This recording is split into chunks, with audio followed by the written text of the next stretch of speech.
Cinnamon, where you gonna run to? Cinnamon, where you gonna run to?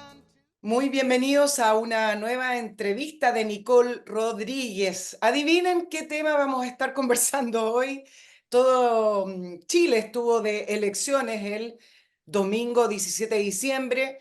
Muchos análisis, muchas respuestas a los números, pero queremos hacerle la bajada, como siempre digo. Hagámoslo con calma, miremos los números y no repitamos todas esas frases que en el programa con Fernando Villegas el otro día decía, bueno, se repiten unas frases de buena crianza en Chile y pareciera ser que todos tienen que repetirla para quedar bien, que volvimos a foja cero, que nos dimos la vuelta larga, que ahora llaman a los acuerdos, pero frases que me parece que están un poco descolgadas o que no tienen que ver con la realidad del país, con la realidad del Congreso y con la realidad de quienes nos gobiernan. Ya les voy a presentar con quién vamos a estar conversando todo eso. Denme simplemente un momento para recordarles algunas cosas muy importantes, por lo menos para la entrevista de Nicole Rodríguez y todo el equipo de producción que tengo acá, que ya estamos por celebrar fin de año. Uno, agradecerles el apoyo a través de Patreon. Es fundamental, no importa con cuánto puedan apoyarnos, pero es fundamental. Así es que inviten a otras personas a suscribirse a nuestro canal en YouTube.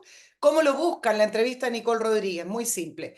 Y apretan ahí esas manitos que sale de suscribirse, que a veces acá en el Zoom se me levanta de una manera autónoma. Yo quisiera sacarlo.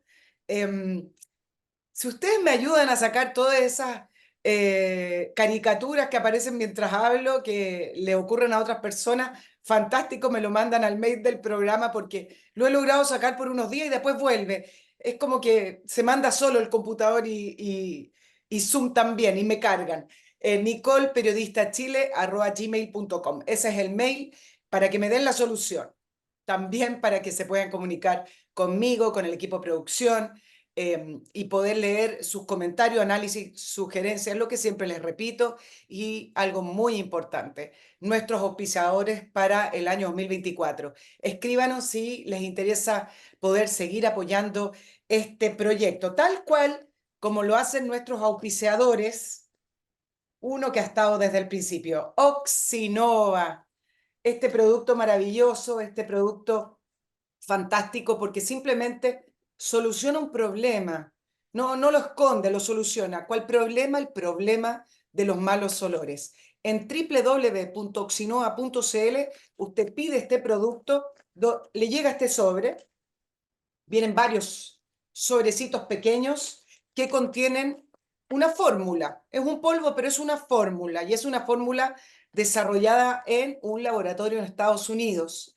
¿Qué es lo que hace? Usted lo diluye en agua, según las instrucciones que trae acá, y lo vierte sobre el lugar donde está saliendo el mal olor. Puede ser baños, cocinas, alcantarillado, donde sea. También se puede pulverizar. Hay distintas maneras de usarlo. Yo en lo personal he utilizado el diluirlo en agua y verterlo sobre el baño, donde es un lugar que a veces causa algunos conflictos. Este es un producto 100% natural, ecológico, muy sencillo, fácil, no es peligroso, no tiene que cubrirse como astronauta ni ponerse guantes. Y si me preguntan cuál es la magia, bueno, el desarrollo, la inteligencia, ataca directamente las bacterias que producen el mal olor. Esa descomposición de las materias orgánicas empieza a producirse por bacterias. Luego vienen esos gases que producen el mal olor. Bueno, Oxinova ataca esas bacterias, por lo tanto, se elimina el problema de raíz. Se compra directo en la web de ellos, www.oxinova.cl. Y si se trata de soluciones para empresas, algo muy importante, ¿cómo soluciono la alimentación de mis empleados, de mis funcionarios, pero de una manera correcta? No que después me vengan a tocar la puerta de la oficina o esos mails que me digan, oiga, jefe, solucionó el problema, pero el casino es pésimo. O ya no queremos ir al casino porque la comida tiene siempre el mismo sabor, o es una mala atención o está sucio. Nada de eso le va a ocurrir con Master Cook Casinos, un servicio de concesión de casinos de alimentación para su empresa con una especialidad fabulosa, muy moderna, la comida y la preparación de los alimentos in situ. Usted ve lo que está haciendo el casino y cómo lo está haciendo. Con Master Cook, además, usted siente que está comiendo como en su casa. Pregúnteles qué planes les tienen para el tamaño de su empresa o las necesidades de su empresa o el requerimiento de su empresa. Porque con Master Cook en su trabajo usted almuerza como en casa. No ande comprando ahí las colaciones que les da un vale, que viene un auto ahí, el móvil, esa como microescolar y toca la bocina y salen todos a comprar la colación que van a comer a la hora de almuerzo. Hágalo bien, hágalo correctamente y hágalo rico. Mastercook.cl, ventas@mastercook.cl. Ahora sí, tengo ya en pantalla hace un buen rato que me estaba escuchando todas las menciones a Jorge Ramírez, cientista político de la Universidad Católica, minor en sociología. Es bueno ese complemento, Jorge, ¿ah? Investigador y analista de libertad y desarrollo. Su especialidad, análisis electorales, instituciones y procesos políticos. Hace política comparada. La persona perfecta para que podamos entender cómo se votó el domingo y las implicancias. Jorge, bienvenido a la entrevista de Nicole Rodríguez. Hola Nicole, muchas gracias por la invitación. Un gusto estar acá. Primera vez en el programa, así es que es un gusto conocerte y también que te conozcan los auditores. Bien, tenemos un resultado, el 44,24 que sacó la opción a favor, 55,76 la opción en contra. Esto tiene consecuencias, esto tiene resultado y tiene implicancias. Vámonos con los resultados primero. ¿Quién ganó y quién perdió, Jorge, el día domingo?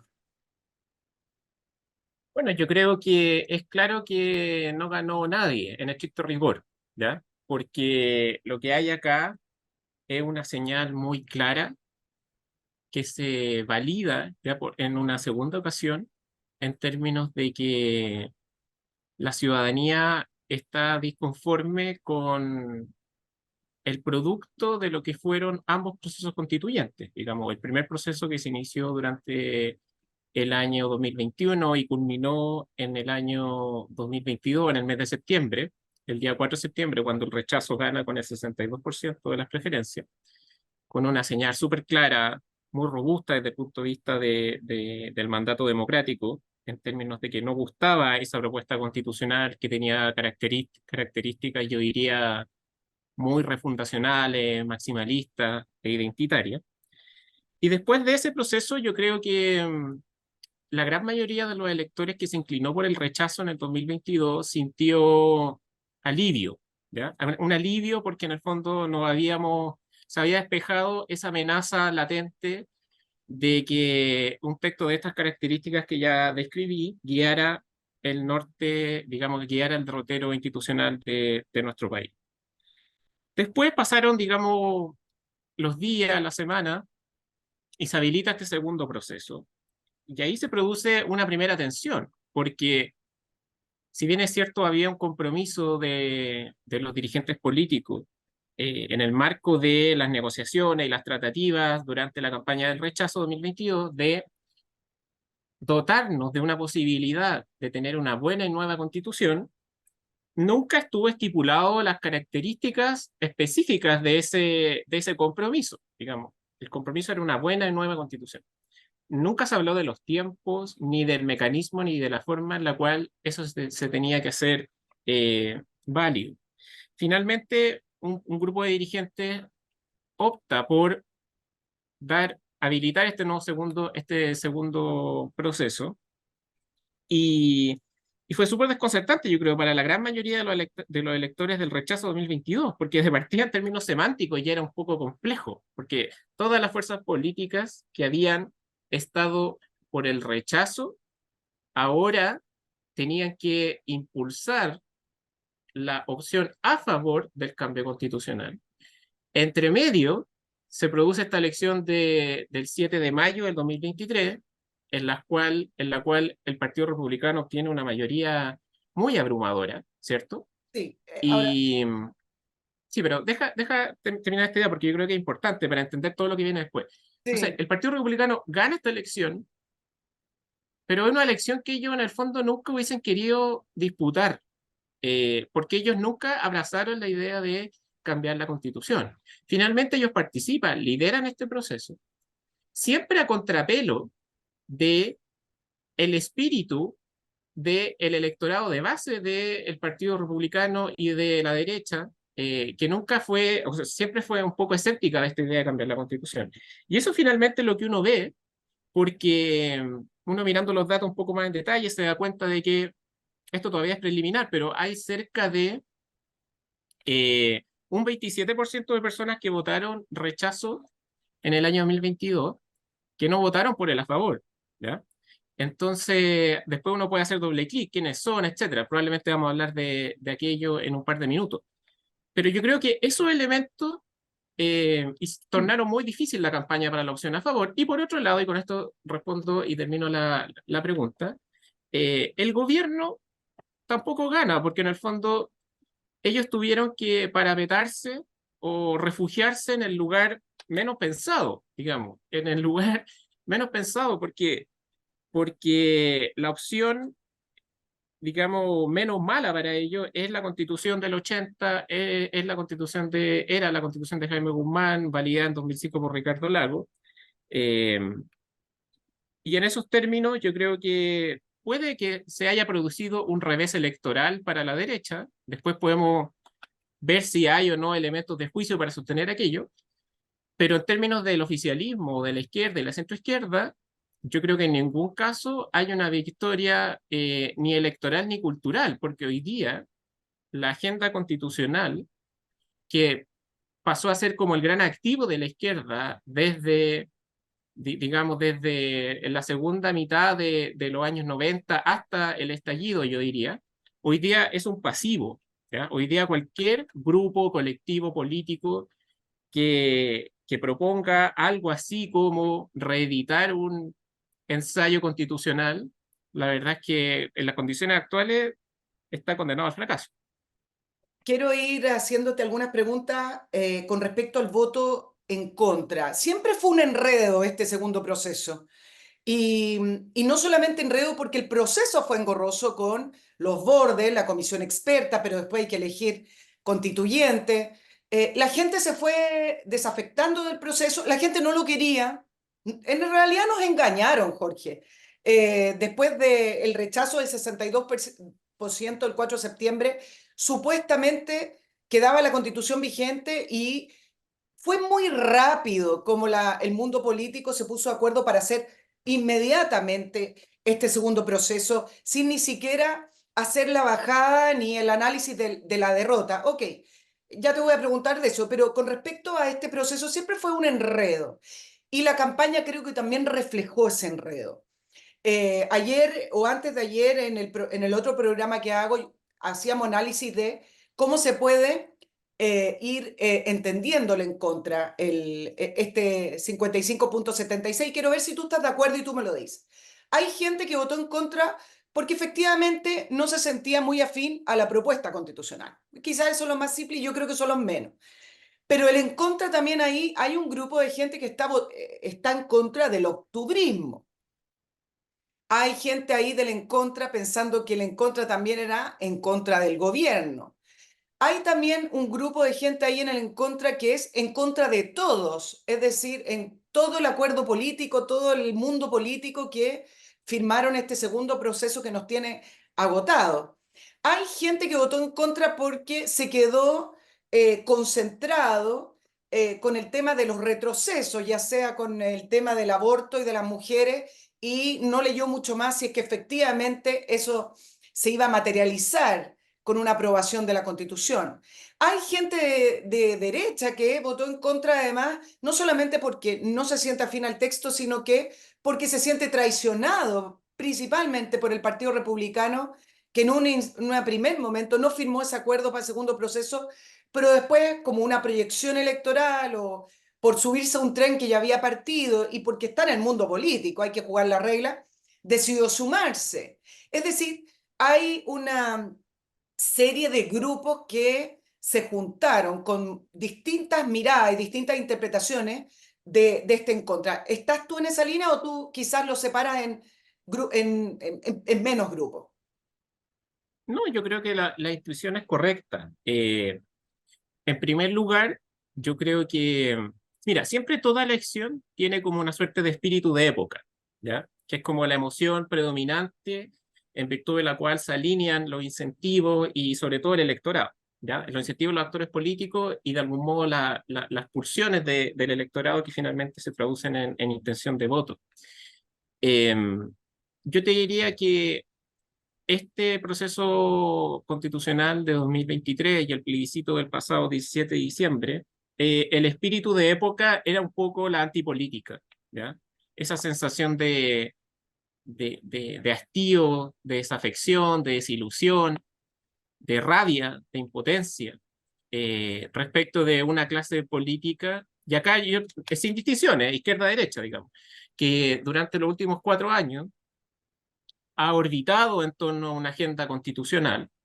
Y sabemos que en política los recursos también son escasos, y los recursos en términos de la energía, el tiempo, la voluntad, ¿cierto? De darle preferencia a esta agenda de la alta política, por decirlo así, que yo creo que el error, y quizás después podemos hablar de eso, el error se origina en la interpretación algo intelectualizada por la izquierda de que el malestar del 2019 era, se podía traducir en la apertura de un momento constitucional, cuestión que yo creo que ha quedado manifiesto con el tiempo que no era así. Pero la clase política no solo abrazó ese diagnóstico de manera súper acrítica, sino que perduró ese diagnóstico hasta el año 2023. Y en ese intertanto, la ciudadanía fue adquiriendo conciencia de que la Constitución no está destinada a solucionar los problemas concretos del país, ¿ya? Yo creo que acá hay victorias electorales, sí, pero también hay derrotas culturales. Yo creo que ese diagnóstico de un poco del octubrismo, de que el gran punto de fuga para dar solución a la cuestión del malestar social era la Constitución, y que la Constitución es como la llave maestra que permite solucionar todos los problemas del país.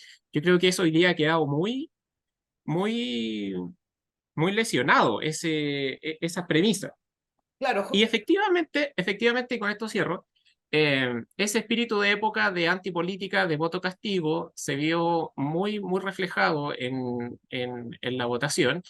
Y a su vez hay distintos tipos de voto. Hay un voto de, hay un voto más programático, hay un voto más político. Por ejemplo, hay gente que votó 3 veces rechazo, ¿ya? Que votó rechazo de entrada el 2020 o 2021, ya a esta altura se me confunden las fechas, pero cuando son parte de ese grupo del 22%, ¿cierto? Que fue claro. una elección con voto voluntario, a todo dicho sea de paso, pero ellos votaron 22%, digamos, negándose a abrir este proceso constitucional. Después hay gente que validó ese voto, pero la gran mayoría se sumó a la opción rechazo, que obtuvo el 62% de los votos con voto obligatorio, es decir, una enormidad de respaldo.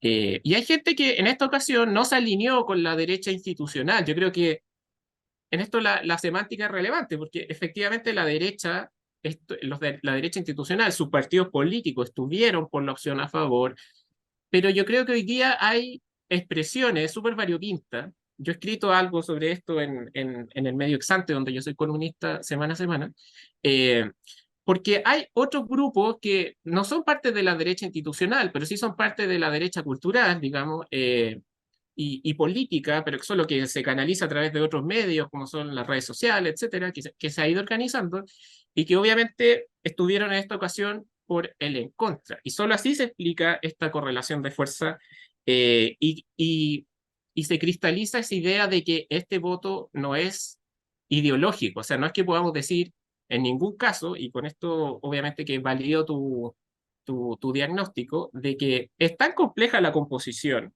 y es tan variopinta de que uno no podría trazar una línea, eh, Claro. digamos, nítida para decir este voto es de izquierda, este voto es de derecha. Es mucho más porosa, la realidad, y compleja de interpretar. Sí, voy a irme un poquito para atrás para después analizar el voto de la favor. ¿Por qué, Jorge, el resultado de estos dos procesos constitucionales en los cuales se rechazó cambiar ambas constituciones, o sea, se rechazó incorporar y aceptar ambas propuestas constitucionales, no ha hecho que se caiga el relato de lo que ocurrió el 19 de octubre del año 2019. Vámonos allá porque ahí está el origen de todo. La izquierda dijo, hoy acá hay un malestar. Bueno, ¿cómo solucionamos el malestar? Cambiemos la constitución, que es el problema de todos los chilenos, y ahí está el origen de todos los chilenos. La derecha, que no se atrevió a defender un gobierno que estaba sufriendo un intento de golpe de Estado, se sumó al tema del malestar y se sumó al tema constitucional y la entregaron, firmaron, cambiemos la constitución para solucionar este supuesto malestar. Se rechazaron ambas propuestas con un rechazo además a este segundo proceso muy importante de la gente, porque eso no hace caer ese relato que al final fue impuesto por por la izquierda, aceptado abiertamente, de brazos abiertos por la derecha. Mira, es una buena pregunta. Yo creo que acá hubo dos premisas muy equivocadas que de algún modo orientaron este proceso. La primera es, como tú bien decías, esa premisa de que interpretó la crisis de octubre de 2019 en una clave constitucional, ¿ya? Yo no niego de que se produjo una suerte de catarsis social y colectiva en términos de que muchas personas vieron en ese espacio una ventana de oportunidad para visibilizar a través de acciones disruptivas, por decirlo así, una serie de malestares, ¿ya? Pero era como una constelación de malestares, desde grupos animalistas que querían consolidar una sociedad, digamos, más amable con las mascotas o con los animales, desde grupos de la diversidad sexual que buscaban mayor nivel de reconocimiento por parte de la institucionalidad política, desde grupos indigenistas que vieron en esta suerte de catarsis también un espacio para hacer avanzar su agenda de plurinacionalidad, de reconocimiento constitucional, etcétera. Y así podría seguir por una lista los grupos medioambientalistas, podría ser una lista larga, digamos, de a lo menos 15 grupos. Y la verdad es que lo que hubo acá fue una suerte de interpretación en clave de Ernesto Laclau, que es un politólogo argentino, que es muy importante como referencia intelectual del Frente Amplio y de la nueva izquierda en América Latina, y no solo en América Latina, también en el mundo, en términos de construir cadenas de equivalencia entre demandas sociales heterogéneas que lo único que tienen en común entre sí es un supuesto malestar, ¿ya? Y eso permite construir una narrativa, un relato. Entonces, lo que hizo la izquierda digamos, en medio del fuego, del nihilismo, del caos, de la destrucción, fue construir ese relato, ¿ya? Y el relato fue que la salida o los aspectos que tenían en común todas estas demandas insatisfechas era el problema del vicio, el supuesto vicio de la legitimidad de origen de la Constitución, y había que habilitar un nuevo proceso para que tuviéramos una Constitución escrita por el pueblo de Chile, ¿ya? Esa yo creo que es la primera premisa muy equivocada y que obviamente, como tú bien decías, se asumió de manera súper acrítica por parte de la derecha, en medio de la desesperación, el caos, el temor a que el gobierno cayera, etc. La segunda premisa equivocada es que es posible construir, esto va a ser algo polémico y controversial, pero la premisa de que en la sociedad contemporánea, donde hay un proceso súper acelerado de individuación, donde hay un proceso súper acelerado eh, de, de complejización de la misma, porque la sociedad está llena de grupos identitarios que conciben su rol en la sociedad como una suerte de rol de antagonismo con otros grupos, es como un campo de batalla de pequeños grupos políticamente organizados.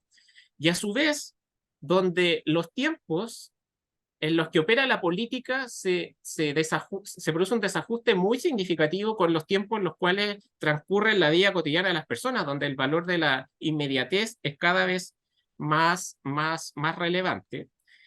La premisa de que es posible construir una constitución que sea la casa de todos, ¿ya? Que fue esa frase de Patricio Zapata que se hizo, que repiten los políticos hasta el cansancio. Columnista. Yo creo que ese es un diagnóstico muy naif, ¿ya? Muy naif, porque es imposible, dada estas características de la sociedad, donde el descarte también es parte de nuestra cotidianidad, de nuestro día a día, de minuto a minuto. Todos los días nosotros descartamos, son más veces las que decimos no que las que decimos sí. Entonces, cuando tú, sobre todo, abres la posibilidad de tener estos plebiscitos de entrada y de salida, donde si bien es posible que todos estemos de acuerdo en que, ok, queremos una nueva constitución, lo que fue el plebiscito de entrada, pero después que seamos capaces de ratificar el contenido integral de un cuerpo constitucional, donde a su vez el constitucionalismo moderno cada vez tiende a incorporar cuestiones más bien programáticas. Esta idea de la constitución mínima ya es como que quedó en el pasado. Hoy día el constitucionalismo está súper impregnado de política. Yo creo que eso es una quimera y por lo tanto estuvimos 2 años tratando de cuadrar ese círculo, primero con un intento de izquierda, después hubo una reacción de derecha y finalmente la ciudadanía rechazó los Ya, dos ahora, porque las premisas fueron equivocadas. Jorge, déjame plantearte, sacando todas las premisas y haciéndolo en buen chileno. ¿No será que no tenía que ver con premisas, sino que hay un sustento filosófico, etcétera, pero que sirve de excusa y de argumento finalmente para llevar un proceso constitucional cuyo objetivo nunca fue la casa de todos, sino simplemente imponer un modelo que a través de una mayoría no la pueden imponer? Y esto lo digo juzgando lo que fue la propuesta del 4 de septiembre, que había una mirada de sociedad tremendamente clara y que fragmentaba y que nos presentaba un Estado completamente distinto a lo que nosotros consideramos lo que significa un Estado democrático y de derecho. Entonces, ¿no será que utilizan toda esta fanfarria filosófica? Y digo la izquierda porque nunca fue la derecha la que quería un proceso. Lo digo la izquierda y porque además en Latinoamérica los que han llevado adelante los procesos de cambio constitucional son gobiernos de izquierda. Entonces acá hay un objetivo. Entonces se pueden amparar en argumentos filosóficos que suenan bien y que suenan profundos. Pero si nos vamos a los hechos, el 4 de septiembre acá había una mirada de Estado y una mirada y un modelo de sociedad distinto. ¿No será que son argumentos que son de excusa para una y otra vez tratar de imponer aquello porque a través de las urnas no pueden? Bueno, sin duda, porque de hecho, pero yo aquí ahí tengo un matiz, yo creo que acá las nociones filosóficas son súper importantes, porque de partida, quienes nos identificamos con posiciones más cercanas a la derecha o abiertamente de derecha, nosotros tenemos una concepción del constitucionalismo como una forma de resguardo respecto del poder político, ¿cierto? Las constituciones en nuestra filosofía son una forma de limitar el poder, ¿cierto? Del soberano. En cambio, la izquierda y sobre todo la nueva izquierda, ellos comprenden el ejercicio constitucional como una forma de habilitar el poder, ¿cierto? No de restringir el poder político frente a los abusos, frente al atropello de las libertades individuales, etcétera. Y por lo tanto, obviamente que es una tentación súper manifiesta que se ha expresado durante, como tú bien dices, en la última, yo diría, 2 décadas en América Latina, donde, claro, para gobernantes que son de tinte más populista, las constituciones son una camisa de fuerza, porque en el fondo a ellos no les permite dar rienda suelta a sus proyectos refundacionales, a sus proyectos expropiatorios respecto de la propiedad individual de los habitantes de esas sociedades, y por lo tanto lo primero que buscan es cambiar las reglas del juego para cortar esa amarra, esas camisas de fuerza, y habilitar un proceso que en último término termina siendo obviamente que expropiatorio, colectivista y refundacional, que son las 3 características que uno puede encontrar como vector común en cada uno de esos intentos constitucionales. Jorge, vámonos con el voto a favor para entender quiénes votaron a favor. Y déjame darte un número y tú me lo explicas. El 7 de mayo, donde el Partido Republicano sacó mayoría de votos, después sumado con Chile Vamos, tenían la mayoría de votos en el Consejo, tuvieron un total de votos, y esto es bastante sorprendente, de 5.532.165. Y la gente que votó a favor este domingo suman 5.467.264. Hasta el minuto puede cambiar un poquito la cifra. Lo que significa que sacaron prácticamente la misma votación. Es decir, ¿qué conclusiones se puede sacar? No perdieron votos la derecha y lo que pasó es que fracasaron en sumar más votos. ¿Qué pasó con esa derecha que se descolgó? Por ejemplo, el senador Edwards o esas personas que son muy conocidas a través de YouTube, como Tere Marinovich o Iván Poduje, ¿no quitaron votos? Explícame esos números, porque ayer cuando revisaba el patrón de todas las elecciones me encontré con esto y dije, acá hay algo. Claro. No, lo que pasa es que hay que entender que son elecciones de naturaleza distinta, por decirlo de algún modo, ¿cierto? Una es un plebiscito, la otra fue una elección de un cuerpo electoral, digamos, que usaba la regla de decisión equivalente a la que tenemos hoy en el Senado de la República, ¿ya? Y por lo tanto, claro, en ese sentido, si bien los votos son relativamente similares, el impacto que provocó la mayoría del Partido Republicano en la elección del 7 de mayo de 2023 se produjo más que por el número de votos o el porcentaje de votos, que es más o menos el voto histórico de la derecha, el voto que oscila en torno al 44%, ¿ya? El impacto se produjo porque el número de escaños en los que se tradujo esa votación, sabemos que los sistemas electorales lo que hacen es traducir los votos en escaños, ¿cierto?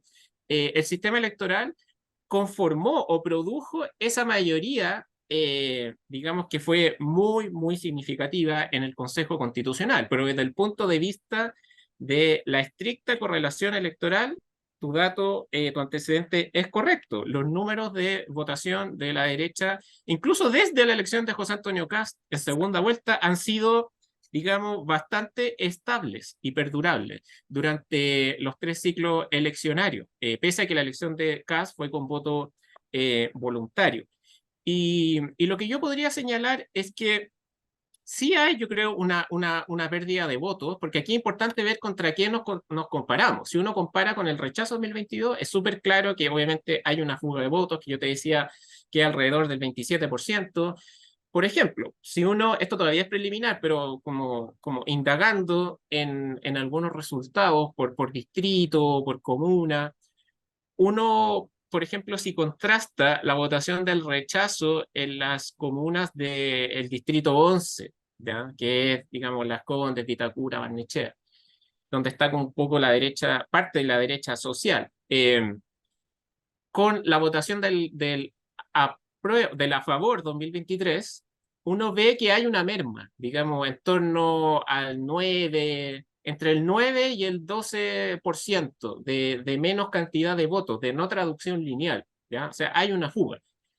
Alguien podrá decir, bueno, no sabemos si es que esa fuga es por la derecha o es por el centro, porque también hay otra tesis o una hipótesis rival que dice que hubo contenidos que movilizaron a determinados electorados, que es lo que los norteamericanos le llaman como los single issue, ¿ya? Que es gente que no se moviliza electoralmente por ideologías ni por referencias político-partidistas, sino que lo hace por causas, ¿ya?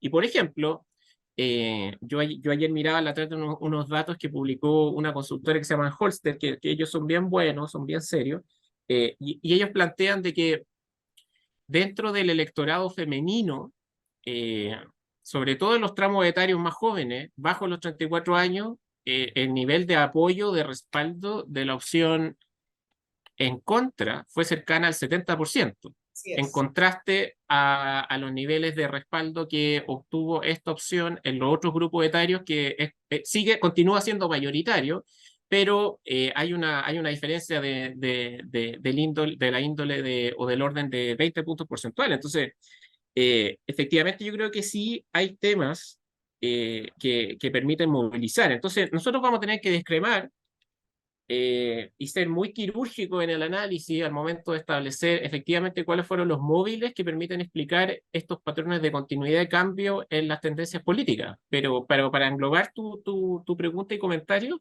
efectivamente la cantidad de votos de la derecha ha estado estable durante estos 3 ciclos electorales. Lo que pasa es que el rechazo 2022 fue un poco algo que distorsionó los parámetros de comparación, porque obviamente ese voto fue, ahí yo creo que sí hubo algo de un voto protesta, un voto anti-establishment que se tradujo en esa ocasión hacia, o se volcó en esa ocasión hacia la opción rechazo 2022 y que en esta ocasión viró y se canalizó hacia la opción en contra. Claro, bueno, el rechazo del 4 de septiembre del 62% fue la reinstauración del voto obligatorio.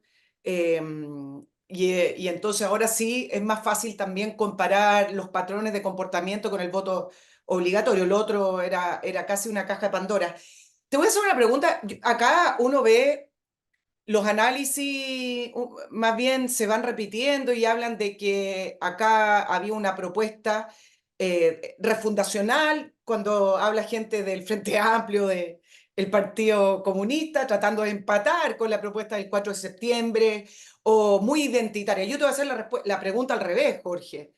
¿Será que el Partido Republicano o la derecha cedieron en muchos puntos que eran estratégicos y que alteraban los principios que deben guiar a una derecha política? Es decir, el tema de permitir el Estado social y democrático de derechos, los derechos progresivos, no sacar la paridad de salida, sino que ponerla transitoria, pero por varios años más. Es decir, tuvieron que ceder en varios aspectos. Después me voy a ir al tema aborto y mujer, que creo que se concentró demasiado la discusión en eso y creo que ahí es donde la gente dice era muy identitaria, pero ¿no será al revés? ¿No será que la propuesta no terminó siendo una propuesta de derecha con un Estado más pequeño, con menos capítulos, algo que simplemente estableciera los contrapesos del poder y terminó siendo una propuesta más bien socialdemócrata y eso hizo también que perdiera electorado?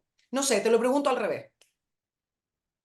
Bueno, acá en este tipo de ejercicio no tiene que acudir a lo que se denomina como eufemísticamente los contrafactuales, ¿cierto? ¿Qué hubiese pasado si es que, pero jugando en ese juego, claro, yo podría sostener con cierto grado de certeza de que si es que la propuesta no hubiera consagrado dentro de los 12 bordes esta idea del Estado Social y Democrático de Derecho, si es que hubiese sido una propuesta más sintética, digamos, no tan extensa, si es que no hubiese creado tanto órgano nuevo, autónomo, tanta burocracia, por decirlo así, y si es que no hubiese consagrado esta idea de no solo igualdad, digamos, formal, sino que hubiese abrazado esta idea de igualdad sustantiva, de igualdad de resultados, no solo igualdad de acceso o oportunidades, probablemente todo este grupo de descolgados que van desde el Rojo Edwards, desde Tere Marinovich y no sé, Sergio Melnik, hay como ahí, Hay un grupo, hay hay un un grupo grupo bien variopinto. sí, Hay un grupo bien variopinto que yo creo que no hay que subestimar. Yo creo que ese es un error de la derecha, que como un poco como que no dicen, no, son unos personajes, unos personajillos que purulan por ahí, que no movilizan. La verdad es que yo creo que en la sociedad actual, digamos, el influjo de las redes sociales ha cambiado un poco la forma en que se hace política y yo creo que ellos están haciendo política y son importantes. Todos los estudios de opinión, hasta antes del plebiscito, mostraban que cuando uno diseccionaba la intención de voto por preferencia política, en el porcentaje de personas que se autoidentificaban como de derecha, había un 20% de personas, en torno a un 20%, algunas encuestas incluso demostraban que era el 30%, ¿ya? O sea, oscilaba entre un 20 y un 30%, que abrazaba la opción rechazo, ¿ya? O sea, la opción en contra, perdón, en contra la segunda propuesta constitucional. Entonces yo tendería a pensar de que si acaso la opción hubiese sido más amigable con lo que interpreta a ese grupo en términos de no incorporar todos estos contenidos que ya hemos discutido, probablemente ese grupo se hubiese alineado, digamos, porque es la anomalía. Digamos, ese grupo no es que apareció ahora. Siempre han votado por la derecha, siempre han sido de la derecha. Lo que pasa es que ahora como que dijeron basta. Eh, y, pero yo, y yo creo que el estallido también fue fue una válvula de escape que permitió que este grupo adquiriera cierta entidad, ¿ya? Yo escribí también un artículo en Exante que se llamaba La Zona de Interés, jugando con un libro de Martin Amis, que es un escritor británico, que tiene un libro que se llama La Zona de Interés, muy interesante porque él habla de que en un campo de concentración de la Segunda Guerra Mundial, que es una zona donde uno pensaría que nunca se podrían producir cosas como el amor, se producen cosas. Entonces, lo que yo planteaba como una metáfora es que si es que hace, no sé, 4 años tú me hubieses preguntado, ¿es posible que surja un grupo a la derecha de José Antonio Kast? Yo te hubiese respondido no. O se me hacía muy difícil Está bien, pensar pero en esa posibilidad. Pero yo creo que hoy día eso existe, y eso se ha ido construyendo desde el estallido social. Eh, está bien, y hoy pero día se cristalizó. mi pregunta era más concreta, Jorge, en el sentido de, si tú analizas la propuesta constitucional, ¿es una propuesta de derecha? Esa es la pregunta, porque el Partido Republicano, que salió herido del proceso, Chile Vamos más o menos también, pero más preocupado de su figura de Evelyn Matei que de los contenidos, le asume las críticas con respecto a, bueno, es que no aprendieron nada, no negociaron y presentaron una propuesta refundacional o de identitaria, y nadie responde ante eso. Y yo digo, un momentito, ¿es realmente la propuesta constitucional del 17 de diciembre una propuesta de derecha? Porque tiene elementos que a mí me, me, me hacen pensar más en una propuesta socialdemócrata. Por eso te pregunto con respecto a la propuesta. No, yo creo que, bueno, tendríamos que entrar en un amplio debate de qué es la derecha o qué es ser derecha, Sí, pero tú pero entiendes la sin pregunta ánimo, en sí, línea que va. sin ánimo de esquivar la pregunta. Yo te diría que evidentemente en este tipo de instancias, ningún, ningún bloque político debiera buscar imprimir un sello que interprete en un 100% los planteamientos de su electorado, porque si no, no tendría sentido armar este tipo de instancias como los consejos constitucionales o la convención constituyente, etc. Dicho eso, yo creo que efectivamente hubo temas que provocaron un nivel de disrupción que hay que calibrar ahí, si es que acaso fue mayor o menor, con una base electoral de apoyo de derecha, y esa disrupción se tradujo en desalineamiento. Y es por eso que hay un electorado de derecha que votó por la opción en contra y no se alineó con el postulado de su partido político. Y esos temas que provocaron disrupción son los que ya hemos comentado. Digamos, el tema de la igualdad sustantiva, el tema de la paridad de salida, de género, que si bien estaba en un régimen, digamos, transitorio, es evidente que esa norma estaba llamada a ser incorporada en un régimen permanente. Esto es tan engañoso como los impuestos transitorios. No hay impuestos transitorios, todos los impuestos están llamados a perdurar en el tiempo. Tampoco Es como existen sin, los impuestos correctivos ni los impuestos verdes. Todos son impuestos, digamos. todos son impuestos, Todos exacto. son impuestos. Entonces, yo creo que sí, había una lista que yo podría, claro, son 5 los puntos más controversiales que gatillaron y que dieron, y aquí yo quiero decir algo, quizás es un poco controversial y polémico, pero yo creo que era completamente legítimo para un sector de derecha en ese contexto optar por la opción en contra. Exacto. Eh, Porque habían temas que remiten a ideas, a principios, que obviamente provocaron cierto grado de disrupción con lo que ha sido, digamos, la tradición política, institucional, ideológica y cultural de este sector. Ahora, yo tampoco juzgo intenciones, porque el Partido Republicano, claro, ellos estaban ahí liderando el proceso, súper complejo. Tenías por otro lado, todo el frente izquierdo y de centro, digamos, y los medios de comunicación señalándoles y apuntándolos con el dedo de que estaban escribiendo una constitución identitaria. Entonces era un equilibrio muy difícil de alcanzar. Finalmente ellos optaron por un camino y bueno, los resultados Claro, pero están a la la vista. defensa, en vez de decir que acá se trató de incorporar a distintos sectores, lo han dicho a veces, pero no me parece que es la defensa principal, asumen y aceptan desde la derecha que esta es una propuesta de derecha. y a mí, hablando con abogados constitucionalistas, yo sé que esto es una discusión académica y que hay distintas miradas, pero mayoritariamente les parecía que esta no era una propuesta que uno pudiera decir de derecha, salvo los dos temas que te voy a preguntar ahora. ¿Es un problema para republicanos? En general lo vimos con la segunda vuelta de José Antonio Kast y lo vemos de nuevo ahora. El tema del aborto y el tema de la mujer no logran salir de ahí, Jorge, con respecto a una mirada más de Estado, a una mirada de cómo le explicamos a las personas lo que nosotros pensamos y lo que queremos hacer y que no significa un retroceso. Explícame tú, ¿qué es lo que les pasa con este tema desde el punto de vista político que no logran salir de todas las críticas que se le hacen? Por ejemplo, el tema de la mujer. ¿Qué tan difícil es explicar que la democracia conquistó el valor universal del voto, donde todos valemos igual y no le damos privilegio a nadie en el voto para ganar, por ejemplo, un escaño, en el caso de la paridad de salida, ya sea para mujer, bueno, en algunas elecciones incluso ha favorecido a hombres, pero ¿cómo puede ser tan difícil explicar eso y que siga quedando en el medio ambiente que es un retroceso?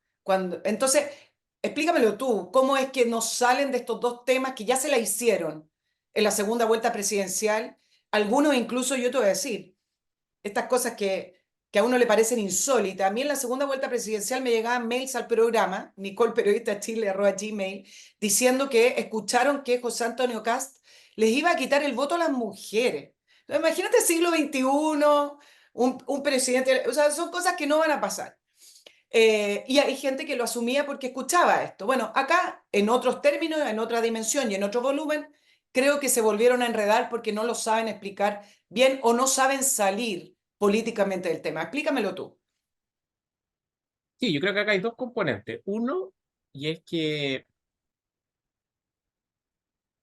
esto tiene un trasfondo mucho más complejo, pero la nueva izquierda, ante el debilitamiento de la estructura, digamos, de clase de la sociedad, en la cual el pensamiento marxista siempre operó sobre la idea de que había una clase trabajadora que estaba siendo oprimida y había una clase burguesa que era, digamos, dominante y opresora, ¿cierto?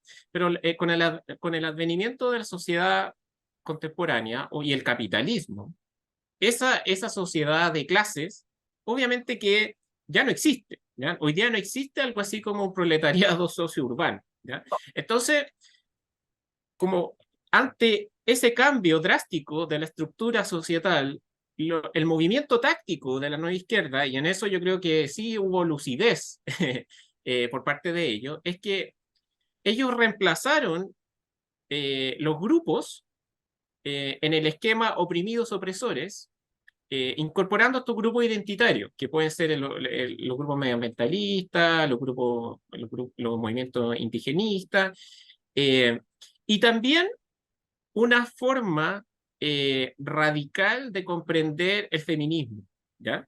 Entonces, cuando uno habla con una feminista radical, eh, ella va a continuar haciendo un análisis de la estructura societal en clave marxista, digamos, porque ellos plantean de que el capitalismo oprime a las mujeres porque las relega al trabajo doméstico, porque no ofrece oportunidades, etcétera. Un discurso que no tiene ningún anclaje en la realidad, porque lo que ha permitido el capitalismo es desatar un potencial de liberación de las mujeres enorme en diversos ámbitos, ya sea en la propia vida doméstica y sobre todo en el desarrollo profesional de las mujeres. Hoy día hay más mujeres que hombres en las universidades. Hoy día, si bien aún hay rezago en términos que son más bien culturales, en términos del acceso de la mujer a los mercados laborales, hoy día, digamos, las compañías en sus planas directorias incorporan sin la necesidad de cuotear, digamos, a mujeres, etcétera. Entonces, para entender eso hay que tener claridad respecto a la idea de que la izquierda usa políticamente la agenda de la mujer, ¿ya? Para un poco llenar ese vacío que se produjo, digamos, por la natural pérdida de sentido de ese análisis en clave, digamos, proletariado burguesía, y ellos tratan de dibujar ese antagonismo. Eh, Está eso por un lado, y por otro lado está cierta impericia, yo creo, por parte de la dirigencia política, en este caso del Partido Republicano, porque ellos también, reconociendo este terreno adverso eh, y complejo de administrar para cualquier fuerza de derecha, dan mensajes un tanto erráticos, ¿ya? Y zigzagueante, y abren compuertas, cierran compuertas, entonces no hay un discurso claro, coherente, que permita dar certezas a la ciudadanía, que una ciudadanía que no vive ni ve ni para la política, entonces no están todo el día que en el detalle del qué y el quién, que fue todo Exacto. ese de, claro, Eso fue entonces una le tontera. llega. Sí. Claro, le llegan, digamos, mensajes mayoritariamente a través de redes sociales, dicho sea de paso, y obviamente que esos mensajes impactan y permean en el electorado. Entonces, por ejemplo, a mí me parece un sinsentido que si es que acaso estaba la convicción de que no buscaban retroceder en materia de aborto en tres causales, el presidente del partido y uno de los consejeros, digamos, más relevantes de este segundo proceso, haya dicho que no obstante aquello, ellos buscaban en algún minuto, a Exacto. través de la vía parlamentaria, sí retrotraer o reinstaurar la prohibición total del aborto, que es una cuestión que efectivamente puede ser legítima para cualquier grupo político, pero, pero el sentido de oportunidad, Exacto. el comportamiento táctico, yo creo que es completamente erróneo. Entonces, si tú combinas esta dimensión que es más de trasfondo ideológico, cultural, de movimiento, de una intención de cooptar una agenda que debiera ser transversal, como es la agenda de la mujer, pero travestirla de un contenido ideológico, como esta nueva izquierda que de algún modo usa la agenda de la mujer para promover estas ideas de un feminismo radical, que en último término es como el programa del Partido Comunista con clave de género, digamos, es prácticamente lo mismo, y le incorporas este componente de, digamos, impericia, o falta de sentido de oportunidad, falta de comportamiento táctico, es la peor combinación. Es la Entonces, peor. cuando Y se juntan, se déjame produce agregarte el descalabro. algo. Claro, Joaquín, déjame agregarte algo. La peor combinación, y me parece que el tema de la mujer desde el punto de vista de políticas de Estado con respecto a, por ejemplo, la paridad, o si alguien quiere eliminar el Ministerio de la Mujer, que de verdad debe ser un gastadero de plata que al final no sirve de nada. Me parece que son cosas prácticas y son cosas que podrían calzar con el sentido común si se explican bien. Si tú quieres achicar el Estado, porque me estoy acordando de la campaña presidencial de José Antonio Kast, si tú quieres achicar el Estado y quieres sacar tres ministerios y entre ellos está el Ministerio de la Mujer, puede ser. Pero cuando te arrinconan y no lo sabes explicar, porque se empiezan a enredar, por supuesto que queda dando vuelta el tema de que tú estás en contra de las mujeres, algo que quién puede decir que está en contra de las mujeres, como estoy en contra del aire, no sé, es una estupidez. El tema del aborto me parece más complicado porque ahí entra el tema religioso, conservador, pero también ahí yo me acuerdo por algunas entrevistas que hice un consejero republicano, resulta que ahí les sale la convicción, pues entonces dice, bueno, pero es que nosotros no escondemos las convicciones, pero para otras cosas las cuales tienen convicciones, como reducir el Estado o que se respete el valor universal del voto de las personas, no, empiezan a claudicar en la respuesta. Entonces tienen más convicción con un tema que efectivamente las mujeres, y no solo las mujeres, sino que considerando la realidad de nuestro país, no sé si del mundo, de nuestro país, sería un retroceso eliminar las tres causales.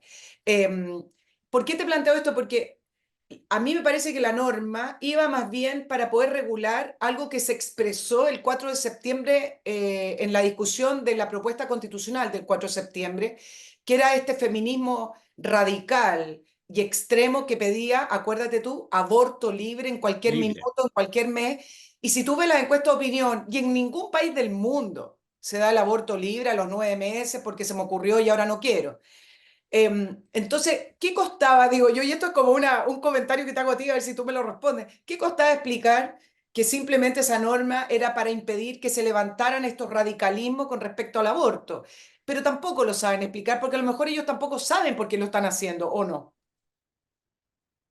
Sí, yo creo que entraron en una espiral muy, muy complejo y bastante autodestructivo en términos electorales, porque obviamente que las mujeres en Chile históricamente han sido un grupo Activo. que actúa de manera bastante cohesionada desde el punto de vista de su comportamiento electoral. Digamos, las mujeres en Chile le dieron la presidencia a Carlos Ibáñez, y uno podría jugar en un rol súper decisivo en la elección de Ladín Lago, en elecciones muy decisivas, muy importantes. Entonces, claro, yo creo que ya hay un desafío al Partido Republicano, ya es la segunda señal de alerta, y yo creo que ya no hay espacio para un tercer intento, o sea, en términos de nuevo incurrir en el mismo error.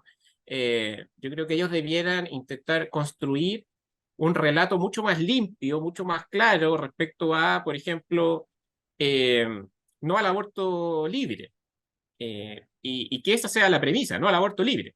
Y eso es Exacto. mucho más claro de entender y de seguir por parte de la ciudadanía. Eh, entonces, yo creo que efectivamente ahí hay un desafío importante.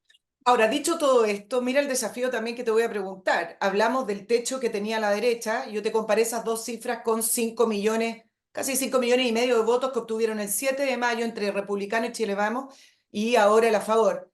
Entonces, ¿hacia dónde se mueven? Porque así como estamos diciendo, oye, pero ojo que esta propuesta no fue tan de derecha, fue más bien socialdemócrata. Y uno dice, bueno, por ahí quizás perdieron un 10, un 12%, ¿no?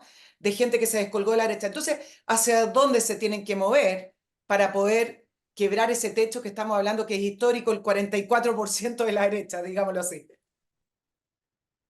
Bueno, y hay un dilema Ah, porque hay dos tesis, digamos, los que plantean de que la única manera de crecer es pretendiendo cierto nivel de expansión hacia el centro, ¿ya? Que un poco la tesis de Bópoli, eh, y en el fondo la persona que encarnaría en términos presidenciales ese diseño es Evelyn Matei, ¿ya?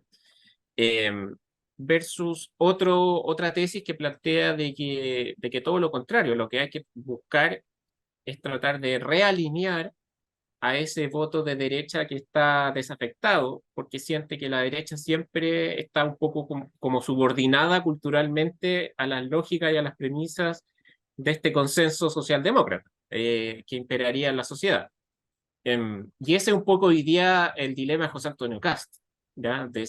Porque también está la amenaza latente de que eventualmente la derecha pueda fraccionarse en tres grupos, digamos, un grupo más de centro, con Matei como rostro, un bloque, digamos, anclado en el Partido Republicano bajo el liderazgo de José Antonio Cast, un poco al centro de esta nueva triada, y un nuevo bloque que podría estar liderado, porque yo todavía soy incapaz de ponerle rostro a esa energía que está ahí, pero hay votos, hay energía, hay canales de comunicación. Yo creo que lo que está por verse es si es que surge o no un rostro que interprete a ese grupo de derecha, que eventualmente podría proyectar un liderazgo presidencial. Yo no lo descarto para nada. Está lo que pasó, el fenómeno Milei. Yo creo que estas cosas son relevantes porque contagian, digamos.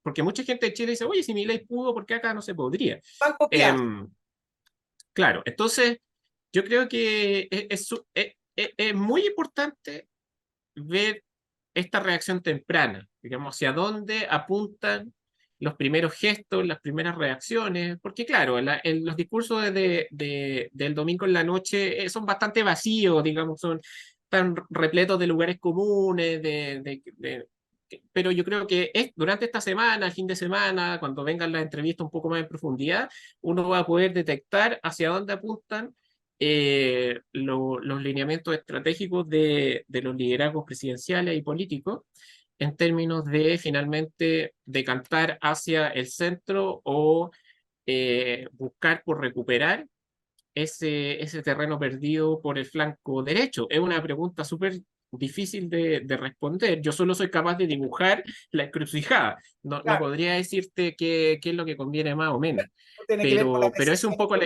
es un poco el estado del arte, digamos. Jorge, ¿fue una derrota para la derecha, un revés electoral desde el punto de vista de su liderazgo? Y te voy a agregar algo más. El a favor partió con un 20% y terminó con un 44,24%, que era más o menos el piso que decían, bueno, si sacan eso no es catastrófico porque esa es más o menos la votación de ellos. Y la campaña al final, si bien fue un enredo, muchas críticas a la campaña porque no logró explicar bien lo que se estaba votando, igual se fue acercando en números al en contra, y por lo tanto la pregunta es, ¿realmente es un revés electoral? ¿Esto influye en la proyección que pueda tener Matei, Kast y los que vayan surgiendo, o es muy temprano para eso todavía, a 2 años? Sí, yo creo que es muy prematuro establecer juicios categóricos en términos de traducir este plebiscito, que era en torno a una constitución, en un contexto de bajo interés, de mucha confusión, de muchas contradicciones de lado y lado. Hacer una decodificación electoral presidencial me parece muy fuera de lugar. Yo creo que las opciones presidenciales de la derecha siguen intactas después de este proceso. Por una sencilla razón también, y es que cuando tú miras el ciclo político en América Latina durante los últimos 15 años, en la actualidad, 8 de cada 10 elecciones presidenciales las gana la oposición. Hay como un oposicionismo. Esa es la nueva tendencia en la El región. nuevo De hecho, grupo político. claro, Claro. yo creo que el gobierno de Boric es un gobierno muy deficitario, que está muy debilitado. Es un gobierno que navega de manera permanente en torno a su núcleo de apoyo más granítico, por decirlo así, que ese 30%, que es básicamente, nuevamente, electorado joven, de nivel socioeconómico medio y alto. Ahí está como el core, la base de apoyo del presidente Boric, pero tiene un nivel de desaprobación del 65%. Por lo tanto, las probabilidades de que ellos sean capaces de proyectar un liderazgo presidencial y aspirar a la continuidad, que es un poco la aspiración que tiene todo gobierno, yo creo que son muy complejas, muy difíciles. Y por otro lado, si bien José Antonio Kast se empapó mucho más del proceso constitucional, yo creo que la agenda constitucional va a desaparecer, digamos, está condenada a desaparecer y esto ya no va a ser tema. La política es muy dinámica. Nuevamente los temas se van a alinear con los temas de la alta política, se van a volver a alinear con la urgencia y las prioridades ciudadanas, donde vamos a volver a hablar de delincuencia, vamos a volver a hablar de la alicaída situación económica, vamos a volver a hablar de, de la crisis de corrupción por la cual estamos atravesando como país. Y por lo tanto yo creo que la oferta del Partido Republicano puede seguir siendo atractiva para la ciudadanía. Y por otro lado, Evelyn Matei tuvo un comportamiento bien zigzagueante con el plebiscito. ¿Ya? Entraba, salía, criticaba, colaboraba, eh, y por lo tanto yo creo que la ciudadanía no la identifica como un liderazgo guaripola de la opción a favor, bajo ningún aspecto. Entonces yo creo que ¿qué debiéramos esperar en las encuestas de las próximas semanas? Efectivamente que Kast caiga. Eso sería natural, por un tema más bien de impacto mediático, político, porque muchos medios editorializaron con esto de que había sido un revés para José Antonio Kast. Entonces yo creo que es esperable que se produzca una merma en sus niveles de respaldo. Evelyn Matei, la merma en Evelyn Matei debiera ser menor. Quizás quizás no haya merma, no sé, porque por lo que te decía, que ella nunca logró consolidar un nivel de respaldo tan, tan evidente con la opción a favor. Y por otro lado, los liderazgos de izquierda, no hay nadie que uno pueda identificar con claridad respecto de que haya sido un poco el estandarte que guió la campaña de la en contra. Quizá uno podría decir que la alcaldesa Leitao jugó un rol, que Francisco Vidal fueron importantes, pero no sé si ellos están en el top of mind de la ciudadanía en términos Ahora, de que sean capaces de liderar un proyecto presidencial. Entonces, en síntesis, yo creo que esto va a modificar los niveles de respaldo y de adhesión en la carrera presidencial, sí, pero no va a modificar a nivel estructural esa composición de la carrera. Yo creo que los liderazgos de derecha van a seguir punteando eh, y van a seguir punteando en la medida que los temas del país sigan siendo la seguridad, la economía, el tema de la inmigración, eh, que obviamente la derecha, por una cuestión natural, tiene herramientas, además yo Mayor creo, sintonía. mucho más concretas y eficaces para ofrecer una respuesta a cada uno de esos temas. Jorge, me quedan dos preguntitas, me quedan muchas, pero te voy a hacer dos preguntas para liberarte y que te puedas ir a trabajar. Ahora, igual tenemos un problema estructural con el sistema político y el sistema electoral, y es una lástima que hoy no exista el ánimo para cambiarlo, porque si no cambiamos el sistema político, yo creo que vamos a seguir más bien en este embudo del cual no salimos. Y es una lástima que se haya perdido el momento. Que de hecho se me había olvidado preguntarte por qué estos temas que para la gente eran súper importantes, como rebajar el número parlamentario, eliminar contribuciones, la libertad de elección en salud, tener la seguridad de que tú eres propietario de tus fondos de pensiones con heredabilidad, es decir, todos esos temas que la gente los marcaba en sus preferencias como importantes, que sí estaban en la propuesta, no movieron la aguja a la favor. ¿Por qué crees tú que pasó eso? Por la sencilla razón de que yo creo que la sensación térmica de hastío, de desilusión, de confusión y de rabia en contra de políticos que llevan 4 años discutiendo el tema constitucional se sobrepone a cualquier promesa o aspiración programática. No, no les creo. Eh, claro, la política siempre hay una dualidad entre emociones y razones. Y en el fondo los políticos siempre tienen que aspirar a calibrar un justo medio entre ambas. En este caso yo creo que hubo una exacerbación total de emociones y por lo tanto los contenidos pasaron a un segundo o un tercer plano. Quizá la respuesta es la misma, pero te lo hago al revés. ¿Por qué los episodios de corrupción del gobierno, incluso en los últimos días que fueron días pero tremendamente malos para el gobierno, entre la respuesta de Carolina Toá, bastante desesperada, garabateando una concejala, el indultado Luis Castillo siendo detenido nuevamente y el tema de las fundaciones, nada de eso afectó el voto? O no es tan tajante el tema de que no haya afectado el voto? No, lo que pasa es que yo también haría una prevención de que las personas que estamos conectados, digamos, casi 24/7 a las noticias de la política y seguimos la política porque nos interesa. Nosotros somos un grupo muy menor respecto de la distribución societal general, ¿ya? Totalmente de Eh, acuerdo. claro, entonces uno tiende, esto es como una cámara de eco, se produce un fenómeno de cámara de eco, como uno está todo el día siguiendo, leyendo los portales de noticias, enterándose de las declaraciones de los políticos, uno tiende a sobrereaccionar frente a determinadas contingencias y se produce como un sesgo de confirmación de que uno intenta proyectar ese análisis como de hipersofisticación política al resto de la sociedad. Y la verdad es que eso no es así.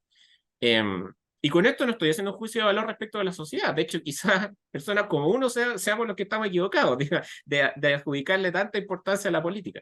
Pero la verdad es que la sociedad le llegan noticias de manera esporádica, opera más bien con intuiciones y por lo tanto, claro, se ha hablado mucho de cuando sucedió lo de Luis Castillo, que iba a ser un caso Atocha.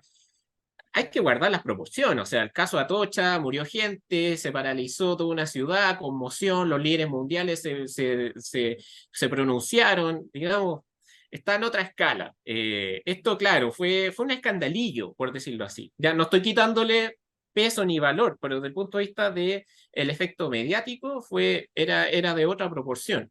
Y por lo tanto, yo creo que el voto no opera tanto en clave de contingencia política, tampoco creo que haya operado tanto en clave de alineamiento ideológico, pero sí creo que lo único que fue perdurable durante todo el proceso, que uno lo puede ver a través de los estudios de opinión, fue la desilusión, el hastío, el cansancio y la rabia con la clase política. Entonces, si la ciudadanía tiene un juicio crítico respecto de la clase política, que a último término la ministra Toá diga un garabato hacia allá, que la oposición le responda hacia acá, que la ciudadanía sabe que Boric indultó ya a estos delincuentes. Entonces, como que también se produce un efecto saturación, de que cuando tú ya vienes con una carga tan negativa, la capacidad de que una noticia marginal exacerbe esa tendencia tiene como rendimientos marginales decrecientes. No sé si me explico, pero en la medida de que la carga negativa hacia la clase política, hacia la percepción de la clase política ya es tan alta, que aunque tú le incorpores nuevos elementos, ya llega un punto en que no puede seguir creciendo. Piensa tú, Nicole, que el nivel de adhesión de los partidos políticos es el 3%. O sea, está dentro del margen de error estadístico, perfectamente podría ser 0. Entonces, por eso, que a último minuto la ministra garabatea a alguien, de que la gente vea que Boric se equivocó, ya es como redundante. Bueno, Boric se equivoca todo el rato, entonces, bueno, una más. Una más. Claro, estoy de acuerdo. Tú sabes que acá los comentarios del programa, incluso personas preguntando qué se vota el domingo, y uno dice, ¿verdad que me están preguntando esto? Y no lo digo en broma, sino que es así. Una mención y ya te dejo libre, Jorge. Les quiero recordar que si van a ir al aeropuerto, ya uno está preparando las vacaciones, se vienen ahora mismo las vacaciones, ya estamos casi a puertas de enero, febrero, donde solemos irnos de vacaciones con la familia. Si van a ir al aeropuerto, no dependa de taxi, de transfer, de las aplicaciones, que no sabe a qué hora van a llegar, que al final de cuentas lo tiene nervioso. Váyase relajado y váyase económico. Usted puede reservar su estacionamiento en www.mcparking.cl. Ese estacionamiento es el que se ve desde prácticamente el acceso al aeropuerto desde Autopista Vespucio Norte o Costanera Norte.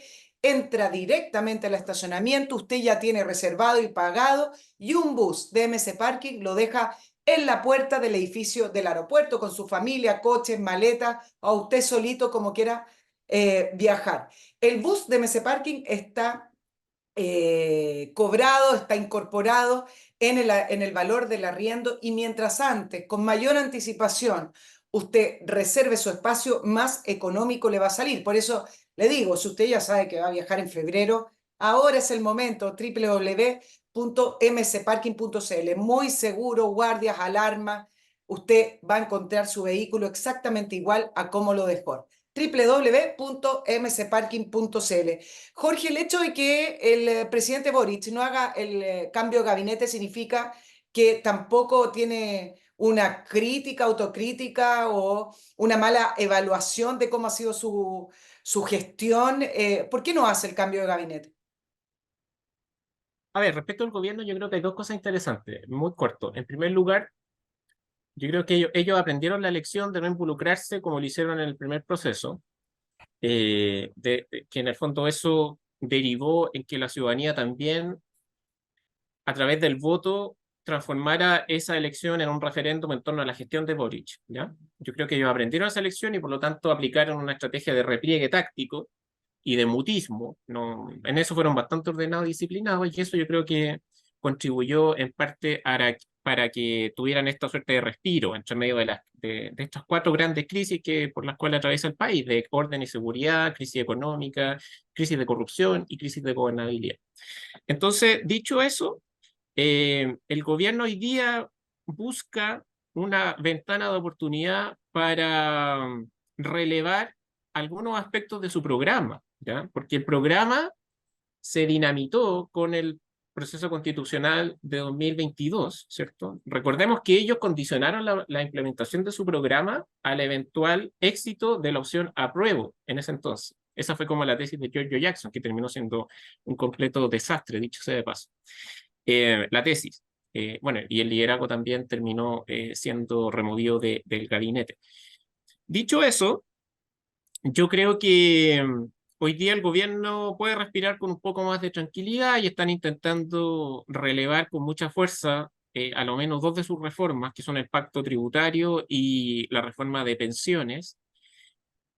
Y si bien no festejaron Tampoco desde el punto de vista del análisis político había muchas razones como para dar una señal de debilidad en las primeras 48 horas, que hubiera sido la remoción del ministro Montt.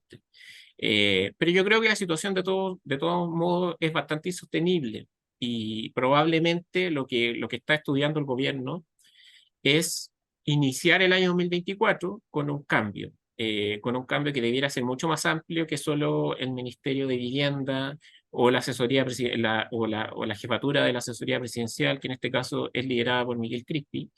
Yo creo que ellos van a buscar depurarse un poco del caso convenio, tratando de extirpar todos los elementos que aún permanecen contagiados de esa contingencia negativa, por cierto, para el gobierno, pero también debieran mejorar mucho otras carteras en términos del nivel de gestión, de ejecución presupuestaria. Hay una crisis de salud muy profunda, sobre todo asociado al tema de la ISAPRE, que puede ser una catástrofe sanitaria, es como una bomba a tiempo.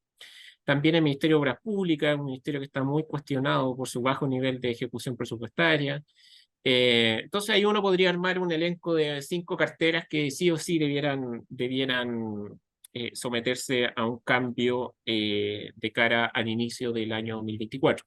Pero efectivamente yo creo que el gobierno buscó, si bien no proyectar una sensación de triunfalismo, sí, de manera bien hábil y sagaz, vieron en este respiro una oportunidad para relevar su reforma, volver a controlar la agenda, que yo creo que lo han logrado con relativo éxito, y postergar decisiones que obviamente son complejas para ellos, como puede ser el cambio de gabinete y la caída del ministro Carlos Montt.